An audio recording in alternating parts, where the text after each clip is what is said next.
热乎的胡辣汤，刚出锅的胡辣汤，1块钱一碗的胡辣汤。父母走后，只给我留下了这个胡辣汤店。可我没想到，第一位客人竟然是他。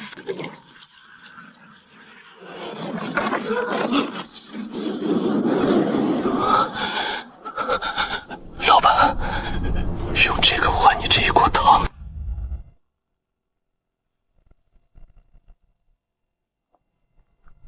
这什么鬼啊？你们这是在拍戏吗？哥哥，我饿。先别演了，孩子给我。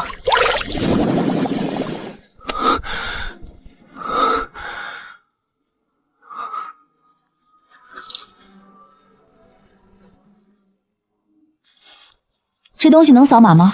不能。能刷卡吗？不能。那能换钱吗？此印可调云州兵马。不是帅哥，你不会是来真的吧？许之夏，通知你一声，下个月房租翻倍。合同还有3个月。合同是我叔签的，现在我负责这片铺子，你要是不服，可以搬。小赵，这话过了吧？许记开了20多年了，20多年怎么了？这年头谁还吃老一套？他爸妈在的时候还能撑撑，现在就他一个小姑娘，早晚倒。你爸妈留下的是情怀，不是免死金牌。交不起租就别装硬气。我会按原合同交租。原合同行，那我让人每天来检查消防卫生排烟，你要是耽误营业，可别怪我。别这么看我，我也是按规矩办事儿。规矩不是你家定的。可这铺子是我叔家的。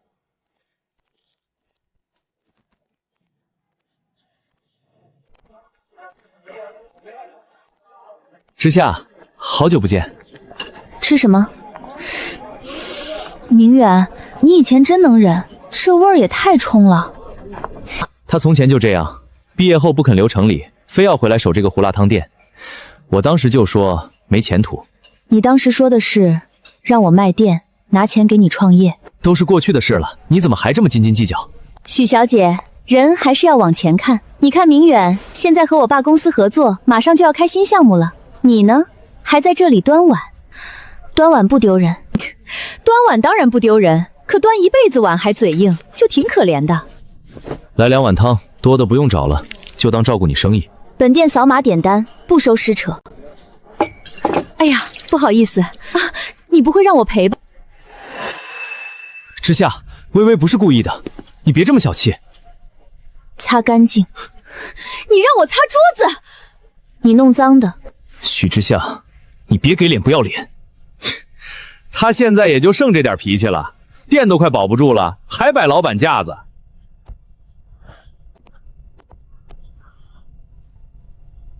这才对嘛，做服务行业就得有服务行业的样子。汤不卖了，请出去。你会后悔的。我最后悔的是以前眼瞎。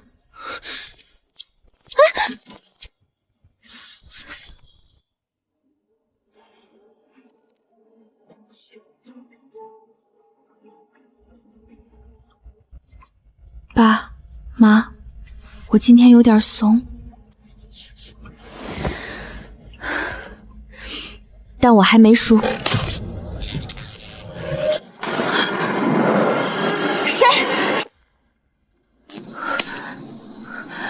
谁在后面？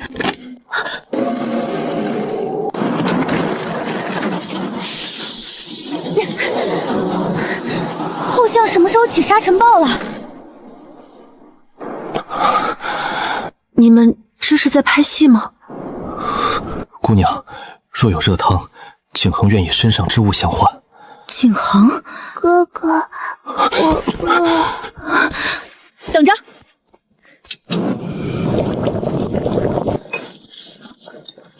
不管你们是不是拍戏，小孩不能饿成这样。王爷，我们是不是真遇见神仙铺子了？莫惊扰姑娘。王爷，你们剧组挺舍得下本啊。姑娘，剧组是何物？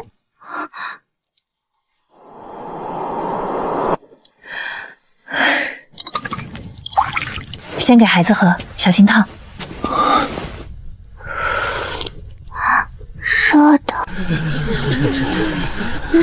热汤，王爷是热汤，真的是热汤。姑娘，若能多赐几碗，景恒必重谢。别说废话，拿碗来。没有碗就排队，老人孩子先来，谁抢我就关门。听许姑娘的，老人孩子在前，青壮在后，敢抢者逐出队伍。你还挺能管事。他们信我，我不能让他们乱。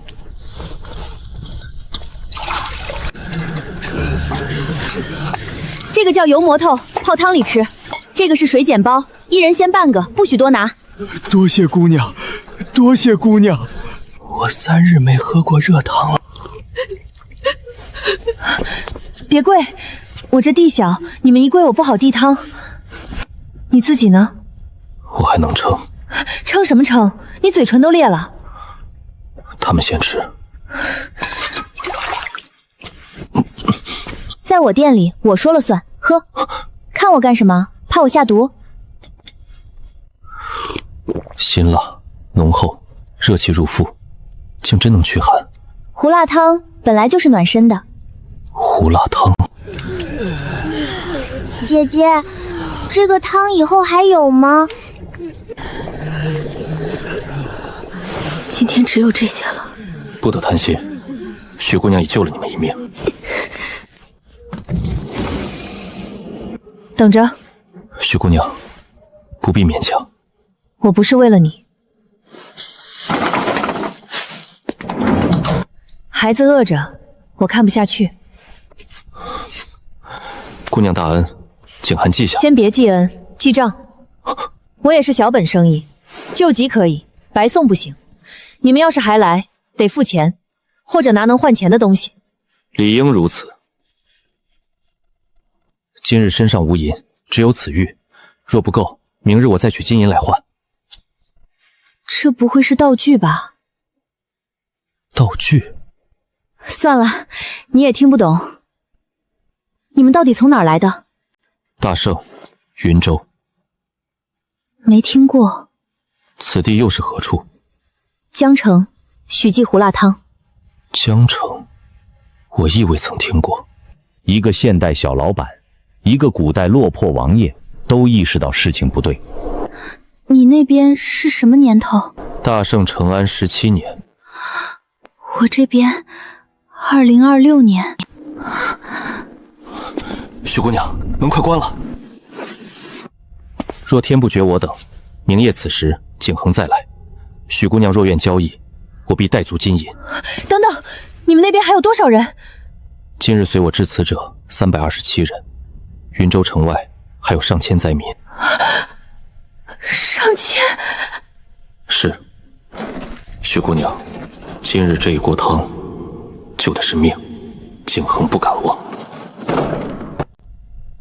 我用一锅胡辣汤救了一个王爷，还倒贴了明天的早餐。希望你值钱，不然我真要破产了。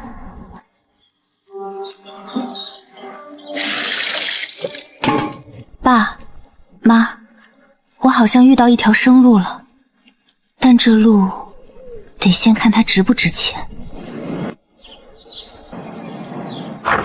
之夏，今天咋回事？水碱包没了。昨晚接了个急单，临时用掉了。你这店本来客就少，东西还备不齐，咋跟对面争？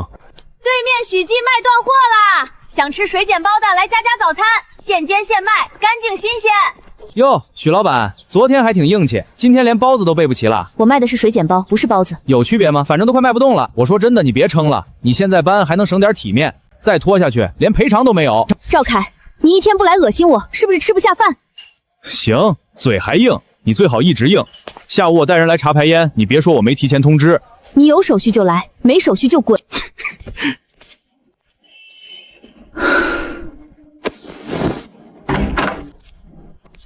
看首饰，我想鉴定一块玉，鉴定费300起，真假都不退。可以。等等，这雕工，这沁色，这纹路，不像市面流通的任何常见制式。说人话。保守估100万起。多少？如果上拍可能更高。但你要是急着出，我可以帮你联系买家。最快多久能成交？看你要价格，急出会低一点。低一点是多少？80万，我能现在给你找人接。100万。你刚说100万起，我不贪多，但也不傻。100万，今天到账。我是不懂玉，但我懂救命钱不能贱卖。明远，我爸说这家店有一批新到的玉饰，你帮我挑一个。你喜欢就买。哟，这不是胡辣汤老板吗？你不会是来卖你爸妈留下的破首饰吧？店都快保不住了，也正常。之夏，你真缺钱可以跟我说，没必要跑这种地方被人压价。跟你说，然后听你教我做人。你这人怎么这么不识好歹？明远是看你可怜。我不可怜，可怜的是有些人，买个首饰还得靠爸的公司撑场面。许之夏，你现在说话怎么这么刻薄？我以前不刻薄，是因为还把你当人看。行啊，你不是嘴硬吗？你买得起这里最便宜的玉坠吗？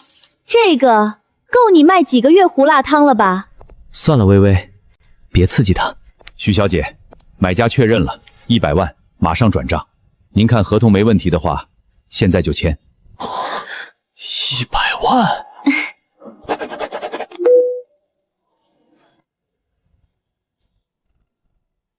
38000，挺便宜的，适合你。你哪来的这种玉？跟你有关系。之夏，我们以前毕竟……以前你让我卖店给你创业，现在我卖一块玉都比你整个人值钱。你得意什么？100万而已，迟早花完。放心，我不会像你们一样只会花别人的钱。许小姐，许记这家铺子位置好，但面积不大。赵先生开价88万，您确定全款？之夏呀，你要不再考虑考虑？你爸妈当年租这个铺子是老关系，我也不是非要卖。赵叔，您对我爸妈有情分，我记着，但现在不是您一个人管铺子。有人天天拿租金逼我，我怕哪天真被逼走。哼，你装什么啊？88万，你拿得出来？刷卡。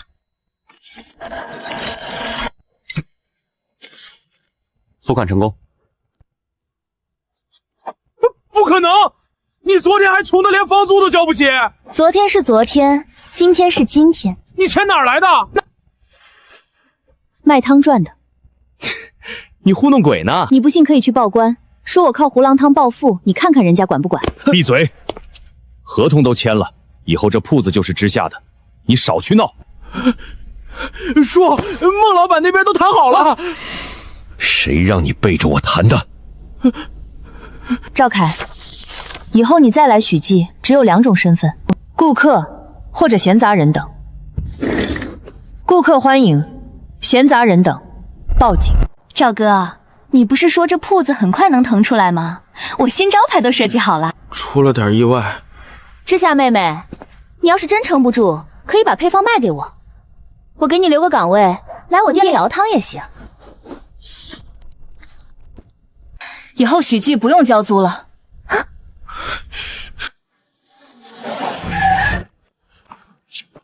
之夏，你这单量不小啊！面粉500斤，鸡蛋300个，牛肉50斤，水剪包10箱，馒头20袋，还要矿泉水都要。今晚之前能送齐吗？能是能，但你以前没拿过这么大批量，不是叔不信你，这钱……我先转2万定金，尾款货到结清。你真接大单了？嗯。哪家的？团餐、工地、学校？救援队。怪不得要这么急。行，叔帮你凑。水剪包我从隔壁县调，馒头和面粉晚上7点前到。谢谢亮叔。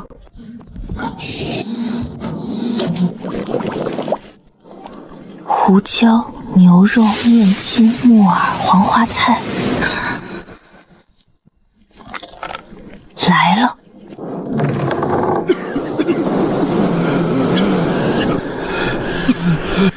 许姑娘，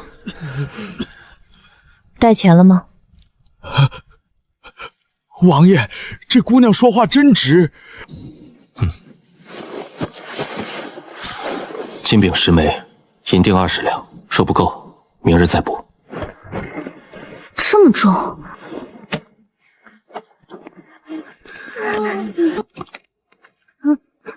你又不喝？孩子更急。我今天买了20箱，不差你这一瓶。此水无浊味。废话，现代瓶装水。神水？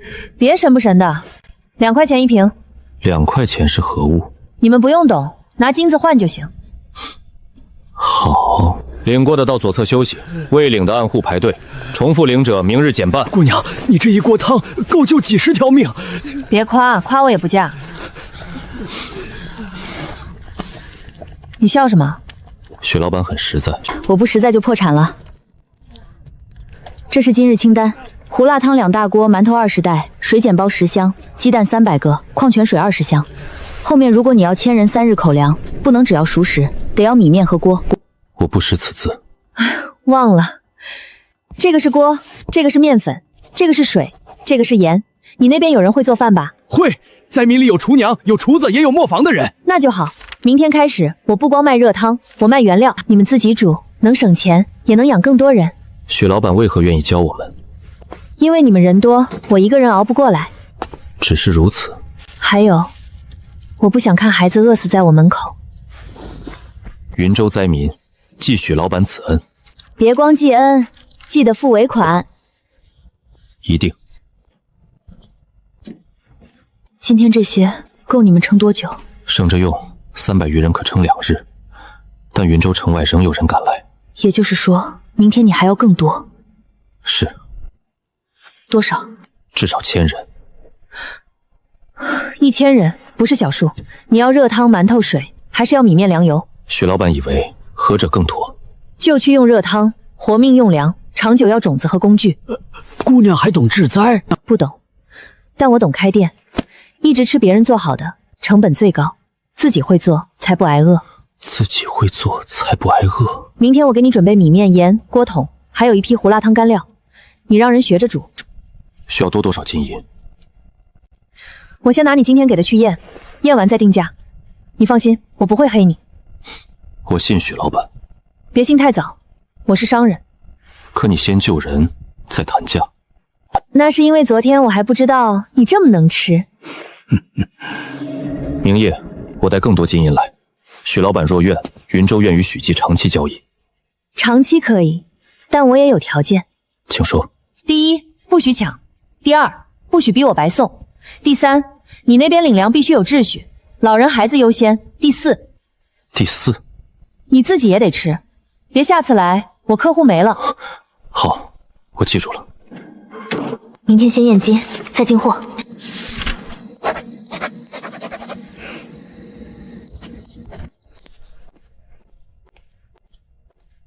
美女，买金还是卖金？验金，顺便出一部分。普通黄金去隔壁金店就行，我们这儿收老物件，价格不一定合适。你先看。老板，您出来一下。别碰。这压印，这层色，姑娘，你这东西哪儿来的？祖上传的。祖上传这么多？我家祖上比较努力。真金，银锭也是真的，而且制式少见，有收藏价值。你要是只按金银价卖，亏；要是按古物卖，价格能上去。我急用钱，出2枚金饼，5枚银锭，今天到账。2枚金饼，我给你160万，银锭5枚20万，总共180万。200万。你刚说有收藏价值，说明不是普通金价。200万，今天成交，以后有东西我还找你。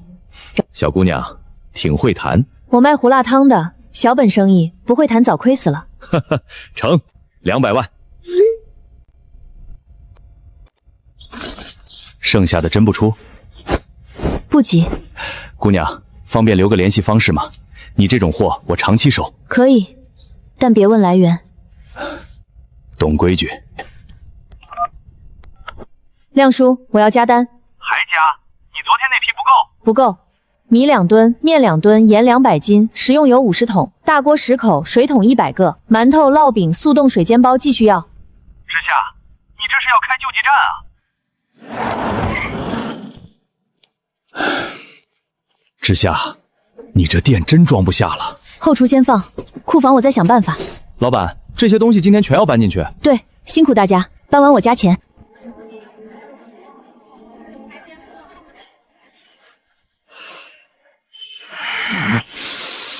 知夏妹妹，你这阵仗挺大呀，别怪姐姐提醒你，餐饮进这么多货，卖不完坏了可就砸手里了。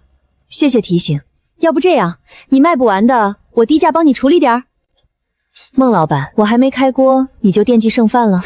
哼，许之夏，你别以为买了铺子就稳了，做生意不是有钱进货就行，卖不出去照样赔死。我赔不赔跟你有关系吗？我就是看你能撑几天。那你睁大眼，他店里有这么大地方？老房子可能有暗间，找人盯着他，我倒要看看他这些货到底卖给谁。1000人，1天2顿，先撑3天，舒适不现实，原料必须跟上。我撑不起，我现在撑的是2个世界，来的正好。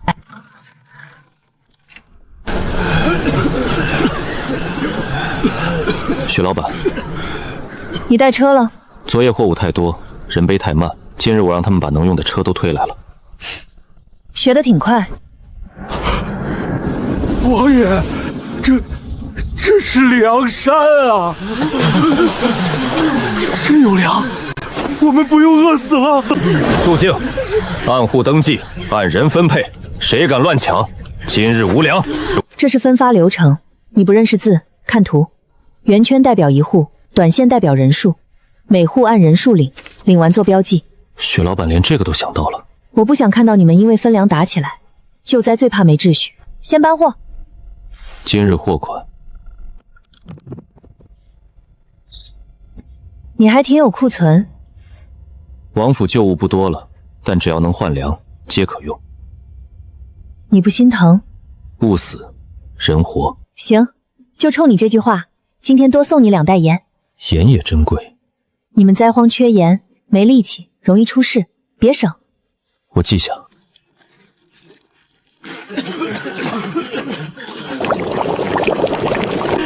真有粮了，王爷没骗我们。许老板救命啊！1户1记号，领过的去左边，老人孩子先喝汤。王爷，这些东西来得蹊跷，那女子到底是什么人？救命之人。可她要金银，要玉器，分明是商人。商人就不能救人？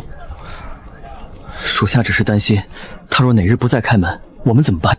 所以不能只靠她送熟食。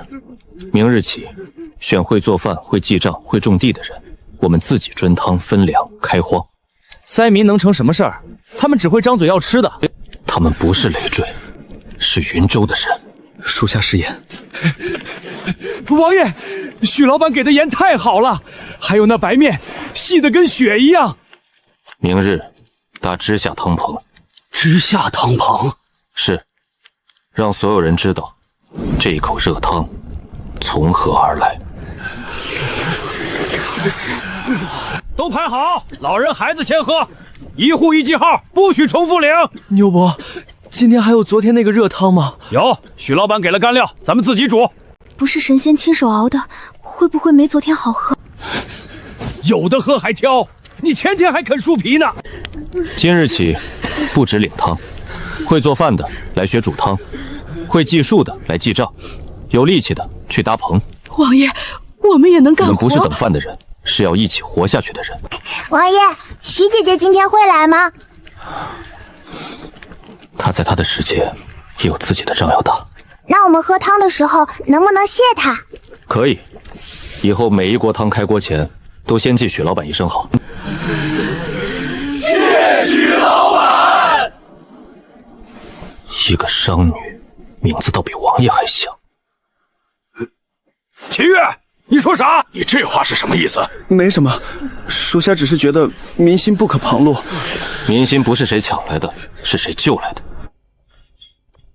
知夏，后面还有一批面粉，下午送。送，还是现结。行，你这客户真稳定啊。目前看还挺能吃。老板，你家这个胡辣汤真比对面香。那是许记20多年老汤方，不是网红滤镜熬出来的。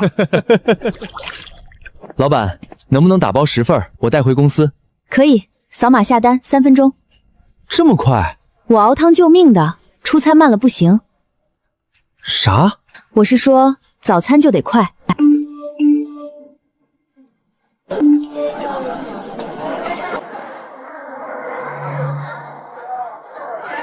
昨天还断货，今天就爆单，他哪儿来的货？我让人盯了，昨晚没看见大客户来拉货。那他进那么多米面去哪儿了？店里可能有暗仓。哼，暗仓，餐饮最怕什么？食材来源不明。家人们，今天想跟大家聊聊老街某家早餐店，突然大量进货，半夜关门，不知道卖给谁，也不知道食材怎么保存。大家在外面吃饭一定要注意安全哦。别点名，小心他告你。我又没说他名字。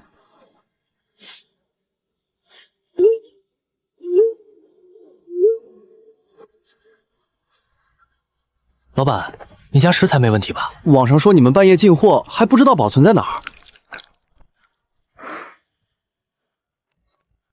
各位想看我家食材来源和后厨吗？能看？能。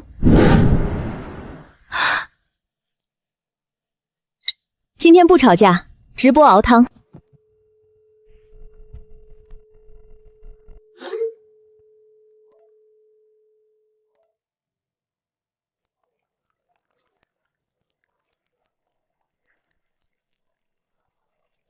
许记我喝了10几年，他爸妈在的时候就这么做。对面1块钱一碗，我也喝过，辣的呛嗓子，没这个香。知夏妹妹，你别误会，我视频可没说你。没误会，孟老板来都来了，尝尝。放心，镜头拍着，毒不死你。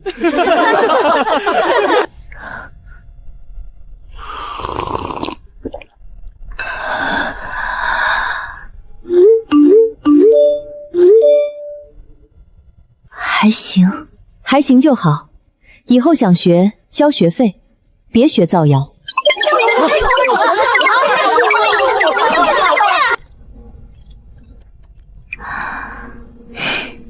第一仗赢了。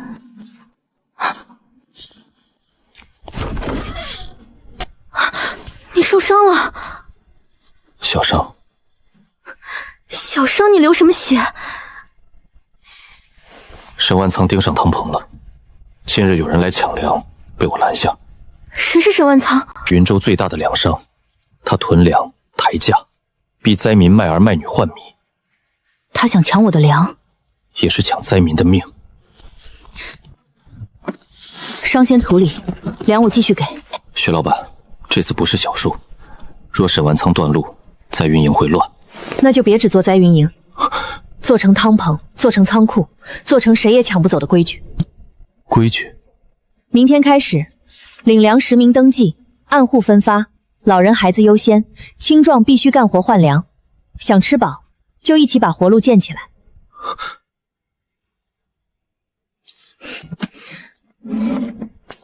坐下。不必，伤口不深。你们那边是不是都爱说不深？流血了就处理。此物何用？洗伤口，防发炎。发炎？就是伤口烂了，人烧起来严重会没命。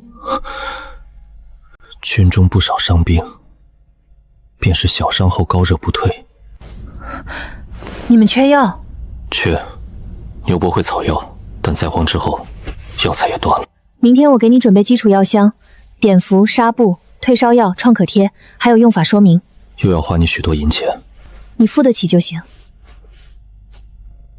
徐老板每次开口都像商人，本来就是，可每次做的事都不像只为赚钱。疼就对了，少说漂亮话。听着，明天开始你那边必须按规矩来。第一，按户登记；第二，老人孩子优先；第三，青壮必须干活，挖井搭棚搬粮猪汤不能攒领；第四，谁抢粮永远取消资格。若有人说我苛待灾民呢？你不是苛待，是救命。灾荒里最怕一锅乱粥，今天抢一袋米，明天就能为一口汤打死人。你没经历过灾荒，却看得明白。我开店也一样，没规矩，客人能把队插烂，后厨能把账做死。你照着画，不会锁简体字就用你们的字重新抄一份。王爷，笔不是刀，别这么用力。你知道了。你手下都喊你王爷，我又不聋，我不在乎你是不是王爷，我只看你付不付账，守不守规矩。那若我守呢？那你就是我的长期大客户。哼，只是客户。目前是。一户报几口人，青壮去右边登记干活，老人孩子去左边领汤。王爷，昨日还领电，今日怎么要干活？王爷这是怕粮不够，想让你们出力换命。昨日白领是因为你们快死了，今日干活是因为你们要活下去。许老板说，吃一顿是救急，自己能煮能种能建棚才是生路。你们若只想等人施舍，3日后还会饿；若肯动手，3日后我们就有自己的灶、自己的棚、自己的粮仓。女人也能登记吗？会煮汤的，会缝衣的，会照看孩子的，会计数的，都算。老头子没力气，还能做啥？你们看着孩子，别让娃乱跑，就是活。我会搭棚，我去干活。我以前是磨坊的，我会磨面，我会做饼。王爷，您这是让那商女替您定规矩。规矩能救人，便不问出自谁口。可民心都念着许老板，他们念他是应该的。秦月，你若觉得丢脸，就去多挖一口井，让百姓也念你。属下领命。亮叔，再加1批，里面照旧。另外，我要基础药箱、纱布碘伏、退烧药、冲可天，正规渠道，别乱拿货。你这救援队还受伤了？缺得厉害。行，我找药店朋友问问，但药不能乱买，你得按规定来。我知道，能买多少买多少，不能违规。之夏，我们聊聊。这不是昨天珠宝店那个男的？前男友吧，看着不太行。点单排队。我是来关心你，你突然有这么多钱，又进这么多货，很容易被人盯上。你一个人守店，不安全。所以呢？我可以帮你，财务、扩店、合作我都懂，你别被眼前一点钱冲昏头。下一位，许之夏，我是为你好。为我好？当年让我卖店给你创业，也是为我好。那时候年轻。昨天带人来羞辱我，也是年轻。你非要把话说这么难听？你非要把脸伸过来，我不打不礼貌。你背后是不是有人？昨天那颗夜明珠也是那个人给你的吧？之夏，小心点，来路不明的钱不好拿。给我的？门口垃圾桶满了，帮我扔一下。你不是想帮忙吗？你别后悔。这句话你昨天说过了，换一句。徐老板，你看这样可行？你执行力挺强。姑娘，你是不知道，今日营中没人抢粮了。会做饭的煮汤，会搭棚的搭棚，连娃娃都知道端碗排队。那就好，今天我给你加1批药，但我必须说清楚，不会用就别乱用。这个是洗伤口的，这个是包扎的，这个是发热严重才吃的。每一种我都画了图，你让牛卓看着用。姑娘，这能救多少人命啊？别神话，轻伤有用，重伤还是得找大夫。已经足够珍贵。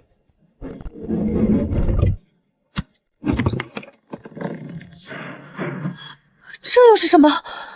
云州网印。你疯了？这玩意儿能随便给人？不是卖给你。那你给我干什么？微信，往后云州与许记交易，皆以此印为凭。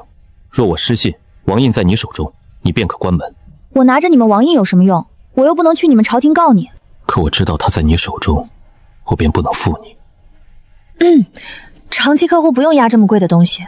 不是押给客户，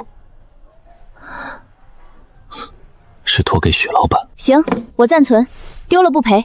不会丢，你比我更会守东西。站住！这是按户分的粮。沈老板说了，王爷借了他的粮，这些先抵债。先别动手，沈老板势大，势大就能抢救命粮。王爷，沈老板说你忽然有这么多粮，来路不明，他愿意帮你保管，免得灾民争抢。我的粮许老板给的，我的规矩灾民认的，轮不到沈万仓保管。王爷真要为了一个卖汤的商女得罪沈老板？他卖的是汤，救的是命。沈万仓囤的是粮，要的是命。你回去告诉他，知下汤棚的粮谁抢，谁就是与云州灾民为敌。这是孩子的粮，谁也不许抢。王爷说干活领粮，我们认。沈家凭什么抢？王爷，你会后悔的。这句话，今日也有很多人对许老板说过，但他没后悔，我也不会。从今晚起，粮仓3班轮守，汤棚不灭，规矩不乱。是。知夏，今天这队排的比你爸妈在的时候还长。那您多吃2碗，帮我把场面撑住。撑，必须撑。对面昨天还说你家不干净，今天他家门口都没人了。他不就是会熬个胡辣汤吗？有什么了不起？你不是也会？他能直播，你也直播。直播有用，他现在靠的是老顾客情怀。那就打掉他这个情怀，你去做同款，价格比他低1半，再找人说许记就是卖贵了。对啊，他1碗12，我卖6块。他说老汤，我就说年轻人不吃老一套。孟老板，胡辣汤不是奶茶，加点料包就能骗嘴。你低价卖，亏的是食材；偷工赏料，亏的是口碑。亮叔，你现在是许之下的人，当然帮他说话。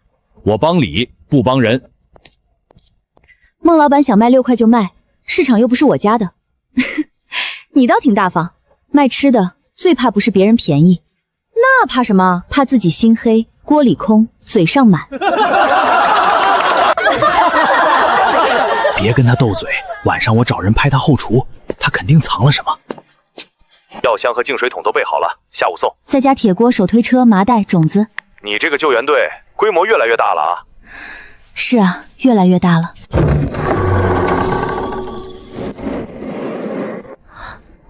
你们真立牌子了？立了！每日开锅前，大家都先谢许老板。别谢太多，我怕折寿。他们不是拜神，是祭恩。昨晚抢粮的事，后来怎么样？沈万仓的人退了，但不会罢休。他断了附近2条商路，还放话，谁给汤棚送柴送水，就是跟沈家作对。所以你们缺的不只是粮，是水、柴锅、运输，还有秩序。是。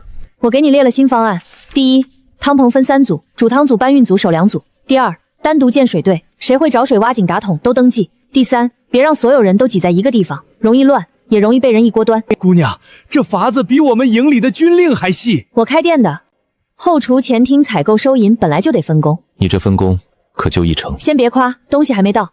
我今天准备了净水桶、铁锅、手吞车、种子，还有基础药箱，钱照算。王府剩下能换的，我都带来了。你王府快被我换空了吧？若人能活，空了也值。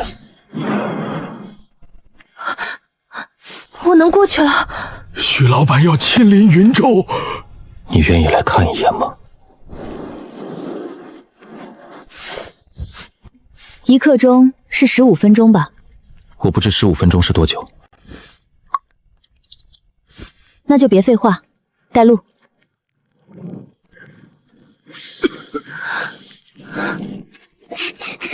徐姐姐，你能跑了？喝了你的汤，又吃了馍，娘说我活过来了。这个给你，我们没有金子，我只有花。许老板，那晚若不是你，我闺女就没了。别跪，真的别跪，我这人不经拜。你看见了，你的汤不是卖掉了，那是什么？是命。萧景恒，我在。以后别只买熟食了，我要给你们建一个能自己活下去的地方。汤棚只是开始，你得有水井、粮仓、灶房、棚屋、菜地，再被沈万鹏断路，你们也不能倒。我听你的。不是听我的，是听能活下去的办法。都慢着！王爷的粮什么时候要听一个外来女子分派？可许老板说按户分，大家都没饿着。他收金银玉器，当然让你们觉得他好。你们有没有想过，他拿走的是王法财物，是云州的根基。说的挺响，来继续。许老板，我只是担心王爷被你牵着走。你担心他，还是担心大家以后不听你煽动？这是我给你们的物资成本，米、面、油、盐、锅桶、药，每一样都记了。你们王爷给的金银玉器，我也记了，交易明明白白。灾民看不懂你的字，没关系，你们只需要知道一件事：今天的粮不是白来的，是你们王爷拿东西换的。以后想一直有粮，就不能靠跪着等，要靠干活、登记、守规矩。许老板，我们愿意干活。我能看孩子，我能守夜。你说我拿走云州根基，错了。真正的根基不是王府库里的玉，是这些还肯活、肯干、肯守规矩的人。秦月，许老板说的就是我的意思。王爷，您真要让一个商女插手云州事务？他就云州人，便有资格说云州事。我认许老板的规矩，谁不认别喝直下汤。这个人不稳。我知道，知道还留？现在缺人，但我会防。防人不能只靠眼睛，要靠账。以后每一代粮出都记。人会撒谎，账不会。受教了。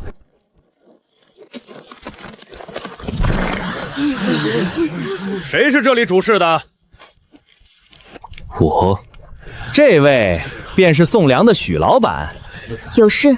我家老爷沈万仓愿出3倍价钱买断许老板手里的粮和汤料，你往后不必给这些灾民送，直接卖给沈家，省事儿也赚钱。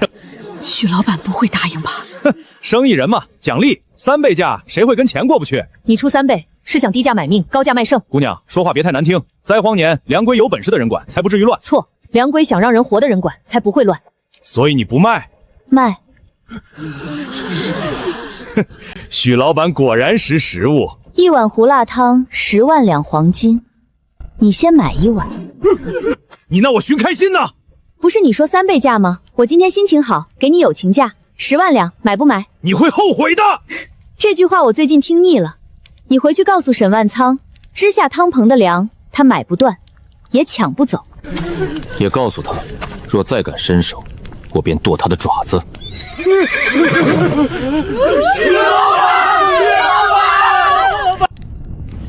我该回去了。我送你。今日让你见笑了。笑什么？你这边比我那边刺激多了。怕吗？怕，但比起怕，我更讨厌有人饿着肚子还被欺负。许之夏，云州不会忘你。别光记，明晚带钱。行，古代刚打完，现代又来。老板，网上说你半夜偷偷把货搬走，还说你后厨有暗仓，是真的吗？我确实半夜干活，早餐店不半夜干活，早上卖空气。就是熬胡辣汤不得凌晨起。可视频里说你进货量不正常，还说你突然暴富。家人们，我不是针对谁，只是提醒大家吃饭要看清楚。一个小店突然大额进货，半夜关门，老板又莫名有钱买铺子，这里面是不是有猫腻？他说的也不是没道理，许记以前确实没这么大单量。各位想看证据吗？什么证据？采购单、转账记录、食材检测、后厨监控，今天熬汤全过程。孟老板开直播讲故事，我开直播讲证据。这是亮叔供货的米面油盐，这是正规药店开的基础应急用品票据，这是今天的牛肉、木耳、面筋采购记录。真贴啊！这姐太刚了。对面说暗仓，他直接开后厨。有人说我家进货量不正常，对，我最近接了大单，做应急热食包和干料包。客户信息我不方便公开，但我可以公开3件事：第一，所有食材正规采购；第二，现代店内售卖和外部大单分区制作，不混用隔夜料；第三，谁觉得我家汤有问题，现场来喝，现场看锅，现场看单。我喝了10几年，我这张嘴就是检测报告。老爷子了，地址在哪儿？他怎么反应这么快？他以为贴几张单子就没事了。老板，你这汤怎么这么稀？里面就几个面筋。我刚才看到后厨直接往锅里倒料包，这也叫老汤？新品试营业，口味还在调整。你不是说比许记正宗吗？他刚直播说别人食材不明，自己这锅看着也不咋样啊。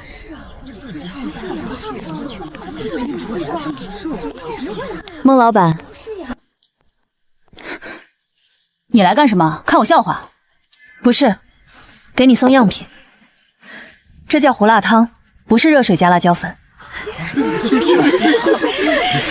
各位，许记今天加锅，排队都有。你那边又出事了。沈万仓断了北边水路，又放话，谁敢给知夏汤棚送柴，就不许进旧城换粮。今日柴烧，汤差点断锅，若明日再没有柴，锅就烧不起来了。不只是柴的问题，他卡的是你们的命门。我想带人去抢回水路。别冲动，你现在人饿粮少工具少，硬碰硬只会乱。那该如何？绕开它。水路还能绕？水可以存，火可以换，粮可以自己加工。明天我给你送储水桶、简易炉灶、煤炭替代燃料、手推车，还有一批大锅。你们先把汤棚拆成3个点，别集中在一处。分散汤棚？对，他断你一条路，你就开3口锅；他盯一处，你就分3处，还能再狠一点。怎么狠？开荒。粮商最怕什么？不是你买粮，是你以后不用买他的粮。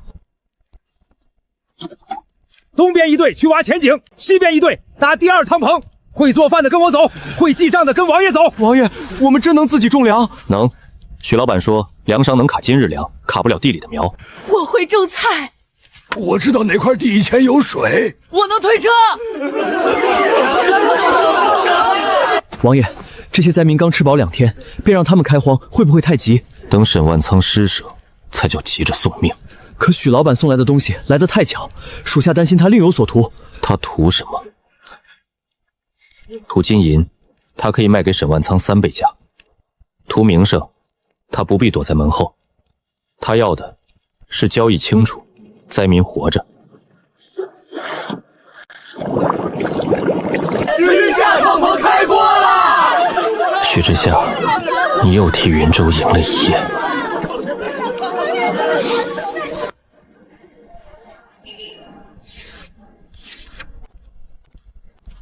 知夏，我们谈谈。点餐扫码，不谈私事。我不是来吵架的。我看过你最近的数据，你这家店有潜力，但你缺管理、缺资金、缺人脉。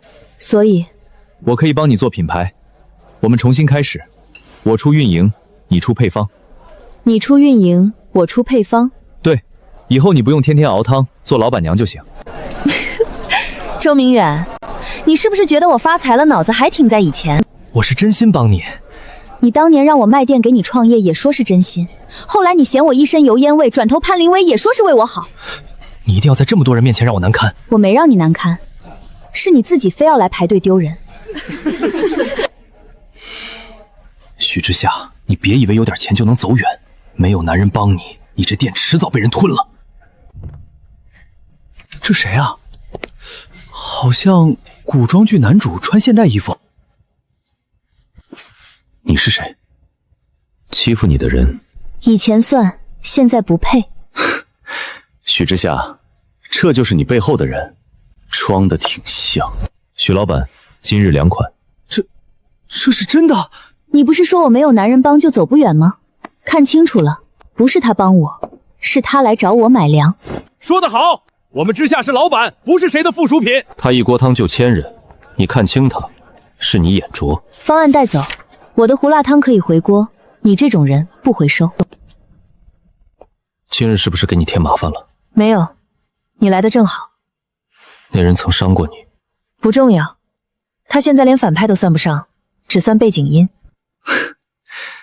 许老板说话总能让人清醒。你那边怎么样？沈万仓有没有在动手？水路被断，柴路被卡，但3处汤棚已立，今日没有乱。那就说明分散是对的。可秦月近来不稳。那个老挑刺的？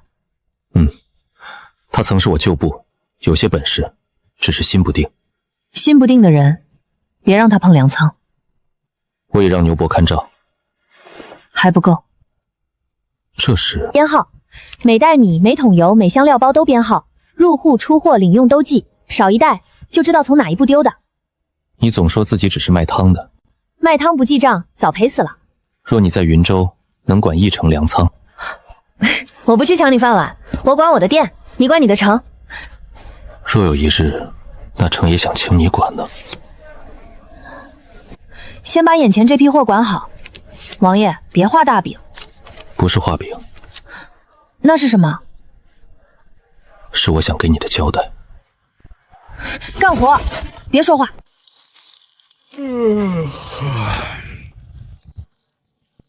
王爷有令，调10袋白面去西棚。账册上没写啊。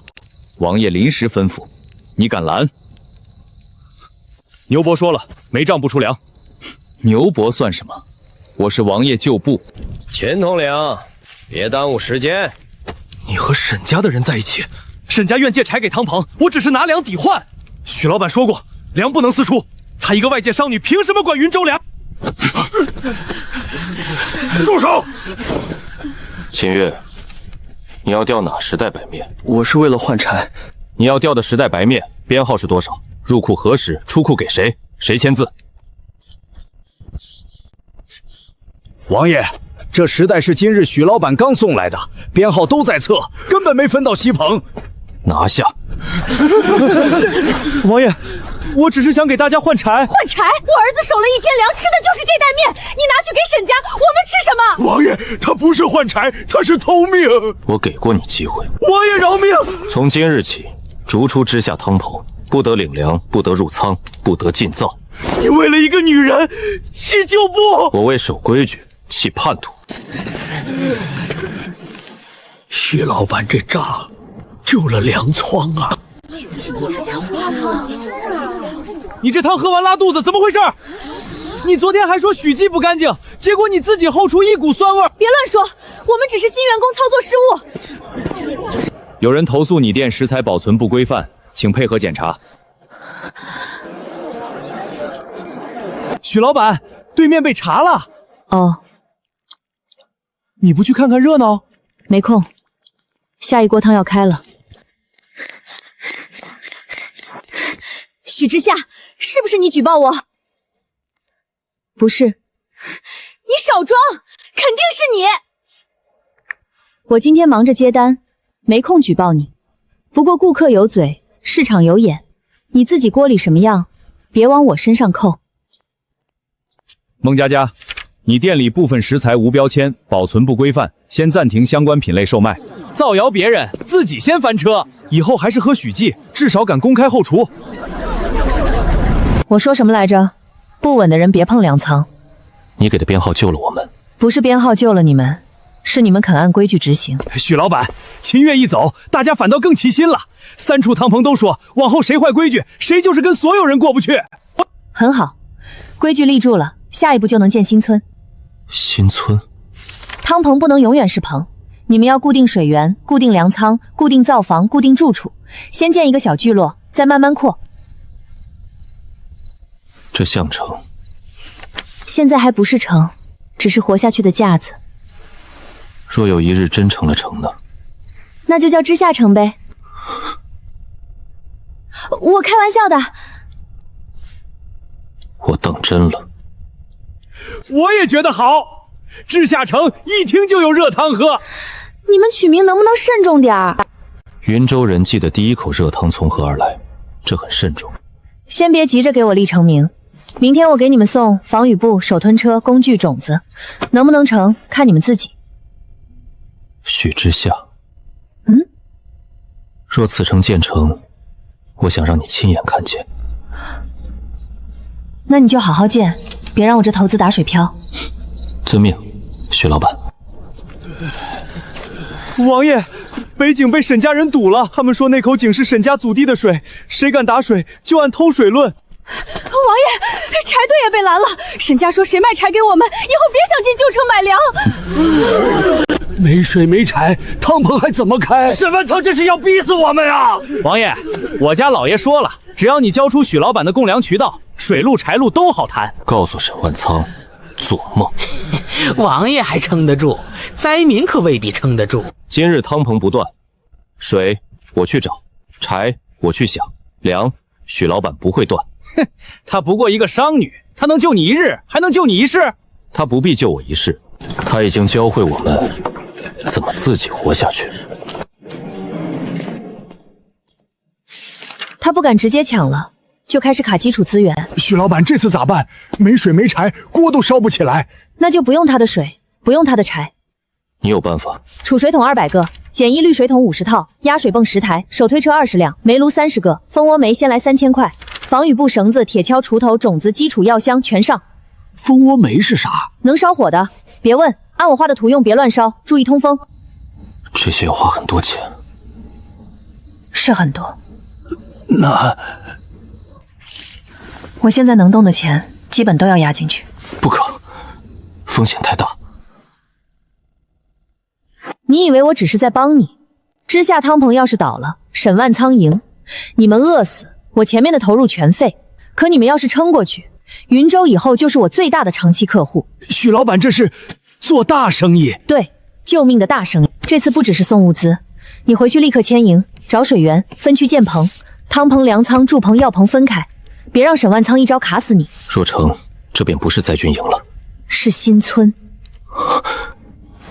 再往后才是城。知夏啊，听说你上新闻了？哎呦，我们家终于出息了。想吃什么？扫码。一家人还扫码？你现在这么有钱，给我安排个店长当当呗。你会熬汤？不会可以学。会记账？这不有收银机吗？我这里不养闲人。那也不用那么辛苦吧？你现在不是老板了吗？你爸妈走得早，我们就是你亲人。你发财了，可不能忘了我们。要不你把品牌股份分你表哥一点，他帮你管。他爸妈刚走那会儿，你们咋不来帮他管？真想靠我吃饭？可以，凌晨4点到岗，起菜、揉面、搬货、刷锅，试用期3500。3500？你打发谁呢？嫌少。知夏，都是一家人，别这么计较。一家人？我爸妈出事那天，我给你们发消息借2万应急，你回我什么？那时候我自己想办法，现在你们也自己想办法。许之夏，你别太绝！我只是不再让你们吸我的血。现在排队点餐，不吃出去。东边水桶满了，西边粮仓搭起来了，妇人们在学做干料汤。王爷，压水泵真能出水！有水了！有水了！啊，怎么可能？从今日起，此处不再是逃荒营，这里建新村，有粮仓，有汤棚，有水井，有药棚。王爷，那我们以后不用回旧城了？不回。那沈家在断路呢？他断1条，我们开3条；他断柴，我们换炉；他断水，我们自己取水；他断粮，我们自己种。建新村！建新村！王爷，沈家这回真急了。哼，告诉所有人，第1座棚仍叫知夏汤棚。知夏胡辣汤会做3件事：第一，社区早餐店；第二，胡辣汤速食包和冷冻水碱包；第三，应急热食包。许老板，您为什么想做应急热食包？因为我见过人在最难的时候，一碗热汤能带来的力气。许小姐，我们愿意投3000万，但要控股。谢谢，不接受控股。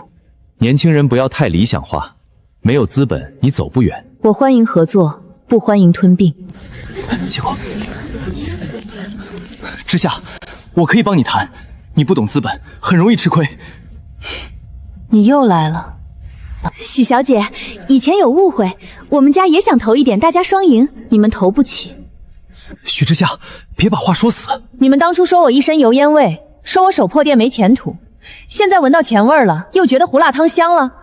不好意思，我这锅汤凉了可以回锅，人凉了不回收。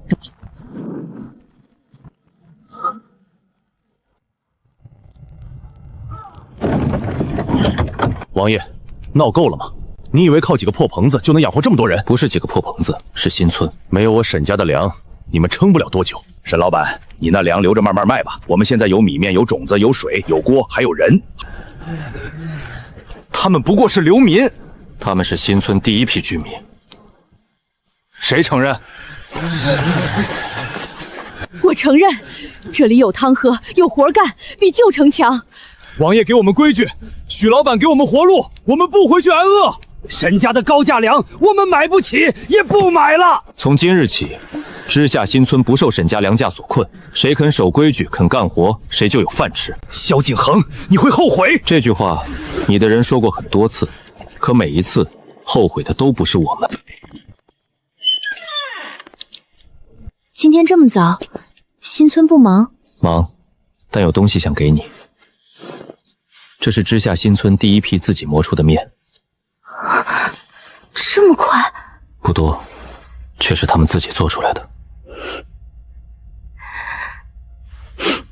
这比金子值钱。我也这样想。今日你那边顺利吗？还行，打发了几个想占便宜的。可有人欺你？以前有，现在他们排不上号。你在你的世界也是一城之主。我就是卖胡辣汤的。一锅汤能救一城，卖汤为何不能是城主？萧景航，你最近嘴越来越甜了。不是甜，是实话。许之夏，待新城建成，我想请你亲自提名。我字不好看，你的名字便很好看。行了，回去干活。城还没建成呢，别在这儿偷懒。遵命，许老板。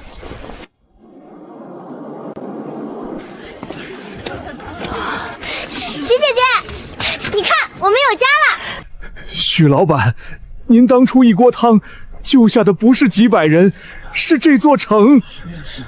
请许老板接扁。谢许老板，谢许老板。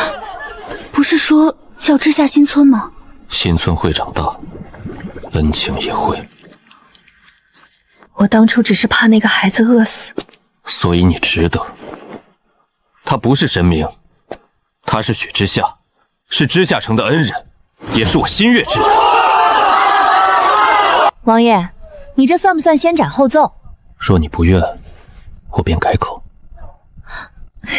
晚了，全城都听见了。老板，汤好了没？好了。他们说我一身油烟味，守着破店没前途。后来我这一锅汤暖了2个人人间。